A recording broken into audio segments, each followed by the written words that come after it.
And lastly, there is it, it creates resilience or durability for your business. So instead of having to import things that will take a while, or having your, which then would mean your customers have to then move to your competitor, you can source your materials or your supplies for your business locally, which means you're also empowering that community in addition to reducing your carbon footprint.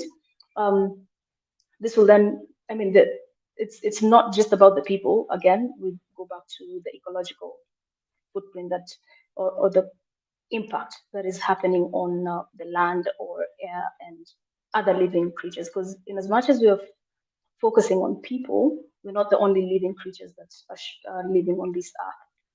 And so a good example that I've come across is Francogonia. They are an outdoor attire brand, and they are making steps towards moving towards a more sustainable model.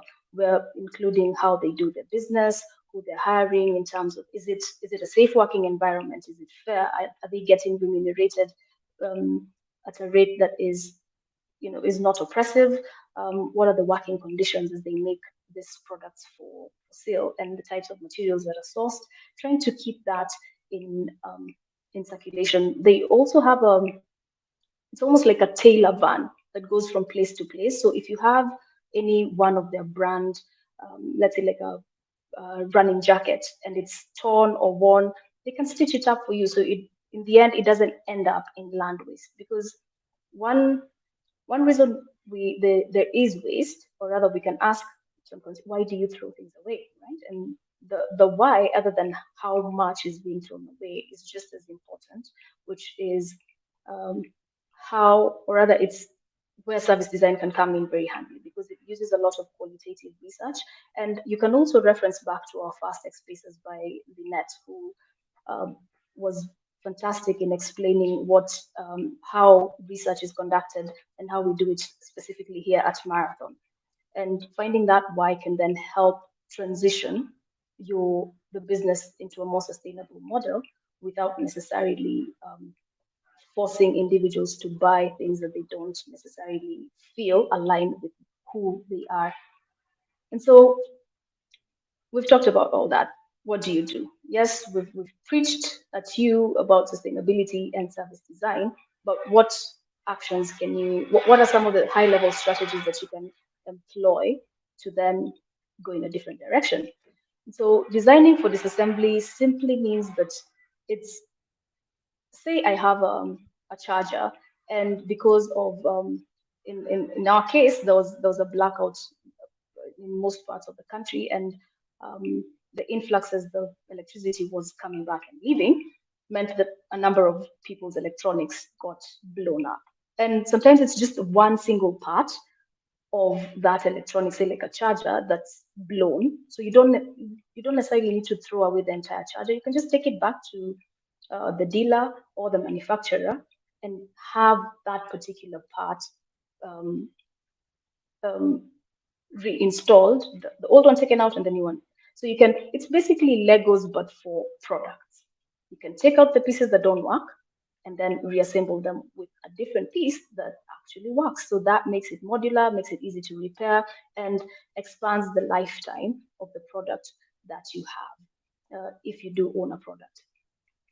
And a good example is Repeat, which is by Saint Gerard. They're headphones that can be disassembled. So if the cable has been bent and worn in so many different, that it no longer, or your right headphone, your right piece isn't working, but the left one, the sound quality is magnificent, then what do? So they have shown that it is possible to create for disassembly. So the second one is biomimicry, which I find is fascinating, because it's basically learning from nature. And a good example is Velcro, like on kids' sneakers, which was basically inspired by a plant that is very much like the blackjack. So because it sticks and it's very hard to take off, oh, what can I do with it? I'll make Velcro. So a fastener. And for trains, the streamlining is basically to make it go easier, which is same as for a lot of the birds that we know, and the kingfisher specifically. So the train in Japan was made to one be uh, fast, and because of that speed, it means that the as it breaks through the sound barrier, there's it creates such a loud noise that can be frightening. So how do you have a fast train that is silent? And they took inspiration from the kingfisher because as it moves from air into water to catch fish, it makes such little noise as it splashes into the water. So the splash is basically muted, if I were to describe it. And for transport networks, there's there's the mold that was it uses the most efficient way to find food, and so it creates like a very intriguing network. And if I'm not mistaken, China has used it to create a transport route network that is most efficient. So it didn't have, it's not a grid system as you would find, let's say, in the US, and it's more flexible and natural, which means that you get to experience less delays in traffic or in a gridlock. And so, what do you get when you um, take the shape of a calla lily and merge it with engineering? So a company called Pax created this device right in the middle, which was in the shape of the flower, but also took into account the same motion that hurricanes or vortexes have to make sure that they supply the municipal council with clean drinking water. Because what causes bacteria to develop is stagnant when it's stagnant, because all the microbes that help to keep the water fresh are then basically just dying. So this mixer then managed to do that, and it runs efficiently 24 hours a day, 7 days a week, 365 days a year. So that was pretty cool, I would say. So, um, and the last thing that I will touch on as we're doing this very high level is being collaborative. So you having partnerships within the ecosystem that you have. So if you are, say again, using our example of Uber, you are running a rideshare company. Who else is in that ecosystem? Is it if you're now getting electric vehicles who can provide you with that infrastructure, either whether it's charging ports for the batteries, whether it's parkings, if it's a parking lot that has solar panels as the shade, which then provides renewable energy to charge your vehicles, have integrated services across different stakeholders, and also policy advocacy to then create an environment that enables the partnerships that you have to actually work. Um, so a good example here I came across is Loop, who who have reusable packaging that the branding can then be peeled off if it's going to be repurposed for something else. So and they've partnered with different brands, so across soft drinks, across, as you can see here, detergents. They partnered with retailers, so supermarkets like Carrefour, but not in my country, which is Kenya. But and restaurants, so chains, coffee chains, who they can then supply you with a coffee cup, which you can keep bringing back into the store at a discounted rate. So and there's less waste, if any. If you're using this product, then there's no waste that is going into landfills. So now that you have the strategy, what tools can you use? What frameworks can you employ to then move from strategy to being a bit more tactical and implementing things? So we all know of a business canvas, but what value proposition can you then inject into that model? So this is one example of a business canvas that takes into account external stakeholders, the environmental costs or impact, the social ones for different groups of people. Are they negative? Are they positive? And what activities are causing those impacts? Secondly, we have life cycle modeling, which looks at basically the lifespan of what is the journey of your product from the materials, where they're sourced, how they're being sourced, uh, who does it get sorted, does it get recycled, does it get upcycled, does it get repaired or refurbished, can it be disassembled, as we had mentioned before. So what is the tightest loop that you can make, because that would be the most efficient one to then go by. So the idea is to extend or to make things last as long as possible, not have, or so the ideal is to not have waste. But if in the end that is what we're going to have, can we extend the time that this particular product can exist, which means there are services that will support the longevity of it. And lastly, it's so now that you have those tools, how can you, if you're an existing business and you've been around for as long as Methuselah, if you know the reference, um, how then do you transition? And what are some of the barriers to change? Because if you have refined a way of working, it just, I mean, it's almost like muscle reflex. And now having to move to a different model means that there is a bit more effort. There will be some friction. So, what are some of those barriers to change? Who are the stakeholders within the business, and what are they fighting for? To what are they fighting to maintain, or what do they want to maintain, and how can you help them find a win in the new model?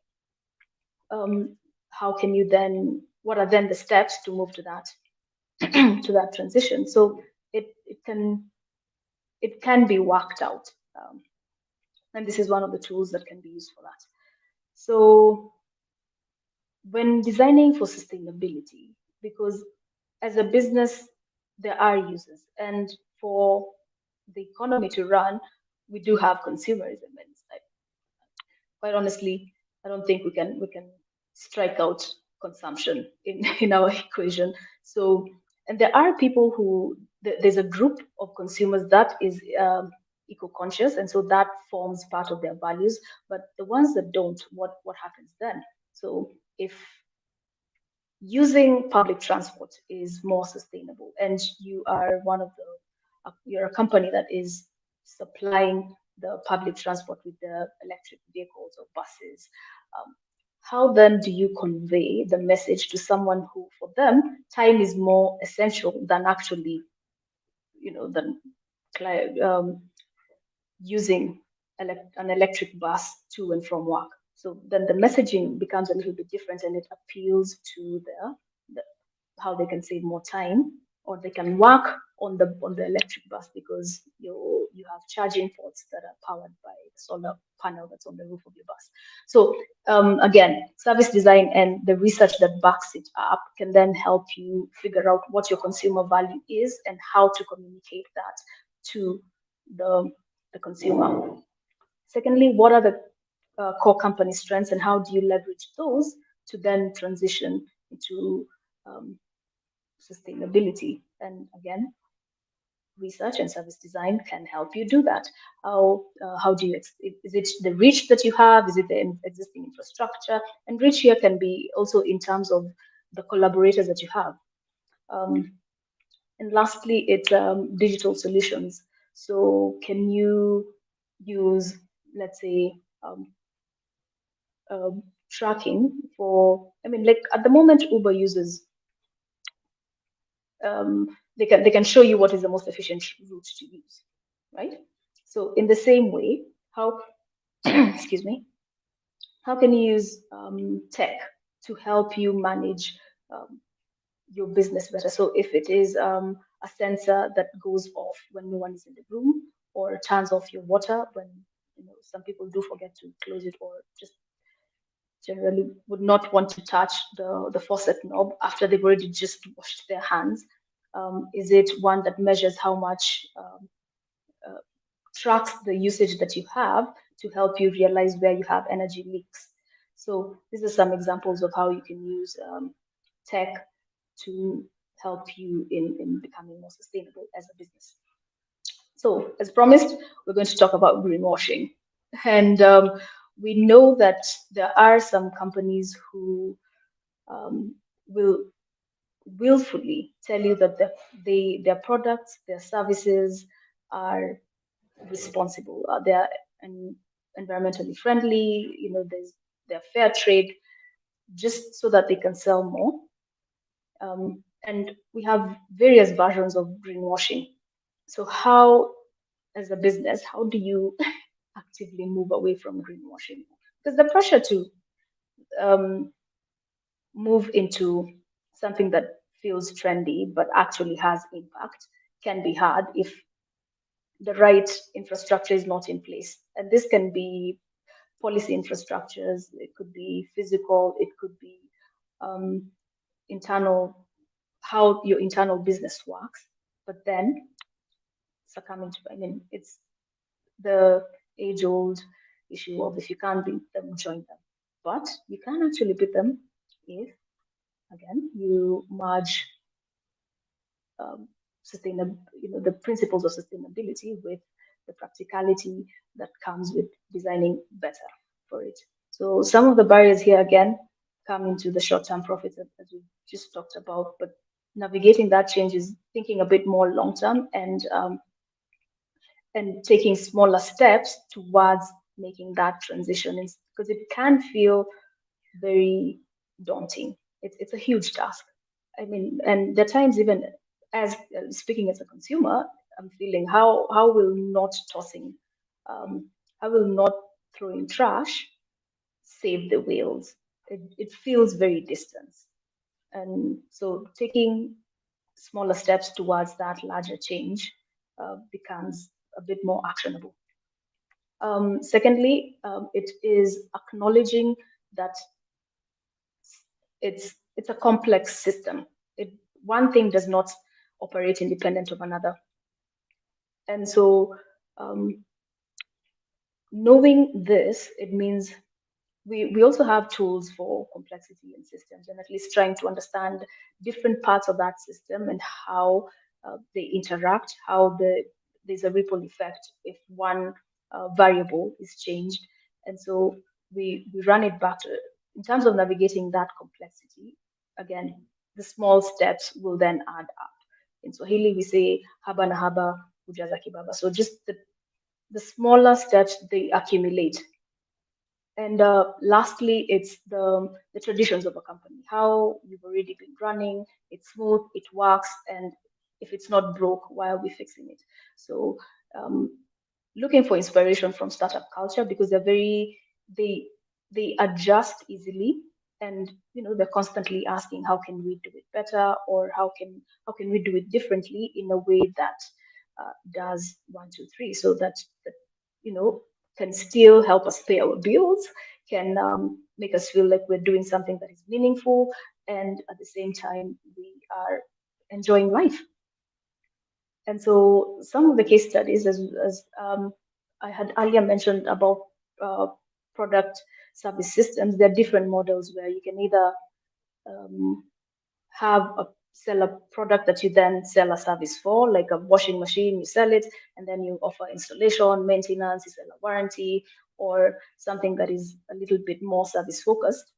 And so Airbnb is one of those things that now, instead of just owning a home, and if especially for digital nomads, you can rent a place for the it has that flexibility of I can look for things that embody me and my personality. It has a certain quirk that says, oh, yeah, that definitely has a hint of Leanne in it, and so rent it for the period of time that you need it without necessarily feeling boxed in or having to, excuse me, um, maintain it. And so it helps with creating certain models that can someone else can then build upon. And same goes for Tesla with the electric vehicles, and with the charging ports that are then installed. However, we also know that there are certain limitations. But again, even the same way with academia, where you study, there are gaps in a particular study that someone else can then build upon, because one, trying to tackle a whole animal like climate change or excuse me, again feels like it's too large a task. So, we bite off smaller bits as we go around. And I'm sure there's someone out there who's thinking about how the batteries in electric vehicles are going to be managed. So now, moving into more local examples of businesses that have a sustainable model. We have Jujenge, which is a fantastic initiative, and it's the challenge here was to address plastic waste. So they the solution here was to create plastic pavers, which are, as you can see, they have vibrant colors. The texture on it also makes it safe. So when it's wet, it's very hard to sleep on them because, like, I mean, ideally, when I think about plastic, I rarely think of textured plastic, but yeah, so they clearly thought about that. And some of the outcomes of this were one, alternative construction products, because again, so the how they started is that they were collecting plastic waste faster than the the whoever they were going to give to could absorb it, and so this was born, which I think is a wonderful story. And it also created job opportunities for the communities that uh, were involved in the collection of plastic waste. And then we have Little. We know them for the cab share, the ride share, but they also have electric bikes and scooters. So the challenge here was to help with the challenge of greenhouse gas emission. And so the outcome one would be both an economical saving, because you're not, if you have your own car, um, and we know of the rising fossil fuel prices to power our vehicles. So that would be one. It's economically friendly, and you can rent it, use it to for the distance that you're going, and then leave it at the next station. And it also has the environmental benefit of, again, not emitting greenhouse, soot. I'm sure you've passed behind a bus that when it's in second gear, you will be smelling of that soot for a bit. At least until you get home. And thirdly, we have Flippy Floppy. If you haven't come across them, the most popular item is a boat that is made entirely of flip flops, which are slippers, the butters and the pata-patas. And out of that, so that was mostly an advocacy tool. So they would sail across the shores of across our shoreline. All they went around Africa and back, and out of that, they now create. So the seats that you're seeing right now are made from plastic, extruded plastic. So it's heated. It's um, processed the same way sausage would be processed, and then it's just plastic, and then it's molded into this, and they would then carve beautiful etchings. So this is done in Lamu. So the the main solutions here are, other than innovations for the seats, there's the influence and the education, the noise that they're making around single-use plastic. That you would rather have plastic that is reusable. Because again, it takes time. It's not something that's going to happen overnight. So for them, they're specific about single-use plastic. And so in terms of education and influence, it's to help with behavior change in terms of how we consume, how we buy, what we buy, and how the that will be used, or how it will be disposed of. And go check them out, please. So to recap, we have been talking about service design and sustainability, defining what it is, the business case for sustainability, because again, if a business keeps making losses, it's no longer going to be a business. So how do you make the triple bottom line, the money, the profit? How do you create positive impact to people in in the different levels, or the different hierarchies, the different circles, how often you interact with them, and implementation tools, excuse me, how the strategies that you can use, some of the tools, and there's so many out there. I mean, at least, yeah, there's quite a number of them out there, but we're only covering three because of the time that we have. Some of the challenges that we face in transitioning to a more circular or a more sustainable uh, business model, how you can then how you can then see or identify opportunities, and some real life inspirations, because we know not all heroes wear capes. So now that we've talked about that, what next? We can embrace innovation. And innovation here, I mean, just keep your eyes open, because there's so much inspiration to be drawn from quite a number of things, as we saw within nature itself. As people are talking, you can hear something that can then spark an idea. So keeping our eyes open, our minds open as well, having a pen and paper on hand, and it doesn't have to be a physical one.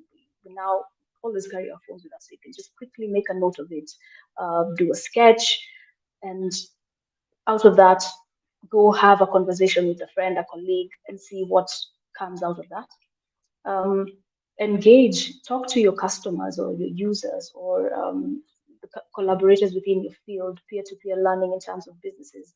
Um, what what are some of the challenges that they're facing? How do they overcome them?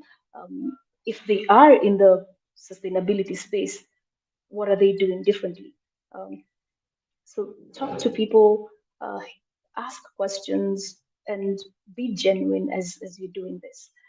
And then lastly, have measure, even with that humongous goal that is to be as sustainable as possible, set them in measurable ways. What are you doing? Are you fast looking at your energy consumption? Are you looking at how you pay your where you source your materials?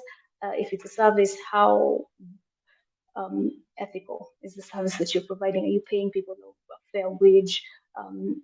We've heard or read stories on whatever platforms that you're on, of, fast food joints that don't allow their staff to actually eat from their own establishments. So what are those sustainable goals that you have? And once you meet them, you can then push it a little further and keep pushing the envelope until you know you're being referenced in. Hopefully, this will be an honor if I do reference you, or if someone else does. And um, that being said, if there are any questions, you can reach out to the marathon team, and we'll be happy to respond to you.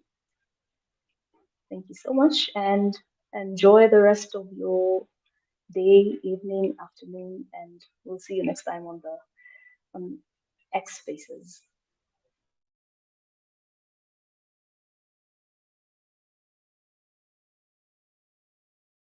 The rhythm that bounce remind me wacha kulala changamka kiasi haya basi up and away we go from the bottom we rise look at the light in our eyes see it believe it I see no lies fast